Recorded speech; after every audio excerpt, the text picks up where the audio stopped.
है तानिया और नीलम की बात की गई। फरहाना और तानिया के बैठने की वजह से सारा घर क्यों हिला, ऐसा हुआ क्या? अगर एक दो दिन किसी के साथ बैठने से किसी की दोस्ती टूट जाती है तो फिर वो दोस्ती कैसी है, मुझे यही समझ नहीं आ रही। और नीलम को भी ये समझाया गया कि फॉलोअर वाला जो टास्क हुआ था, सबने तुम्हें कहा था कि तुम तानिया की चमची हो। इसका मतलब ये था कि तुम्हें अपनी गेम अप करनी है और नजर आना है।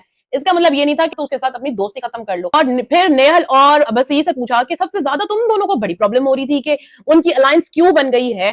तो बसी ने कहा नहीं, ये सबसे पहले तानिया जो है लड़ने गई थी, जब नीलम का लेटर पड़ा तो इन दोनों में ऐसा क्या बदल गया कि इन दोनों की फ्रेंडशिप हो गई और ये और वो। तो फिर सलमान ने बिल्कुल ठीक कहा कि तुम्हारा और नेहल का भी इतना झगड़ा हुआ है, तुम दोनों ने एक दूसरे को इतनी बातें कही हैं, अब तुम दोनों में इस तरह की क्या चीज बदली है कि तुम एक दूसरे के साथ हो गए हो। ने कहा नहीं, हम प्रॉब्लम हमें ये थी जब हम किसी के साथ बैठते थे तो उसको जेलसी होती थी। हमारे कहा कि यही रूल इसमें भी तो लागू होता है कि ये उन लोगों के साथ क्यों बैठ रही है जिसके साथ हमारी लड़ाई हुई है। फिर नीलम से जो है वो पूछा कि तुम्हारी जो ये फ्रेंडशिप में सारे घुसे हैं, तुम्हें ये समझ आई है कि तुम्हारी लड़ाई के अंदर सब ने अपनी फुटेज ले ली है और उसके जिम्मेदार कौन हो? तुम खुद हो। तुमने सबके पास जाके अपना रोना धोना किया है कि मेरे से देखो मेरी फ्रेंड ये करिए ये करिए।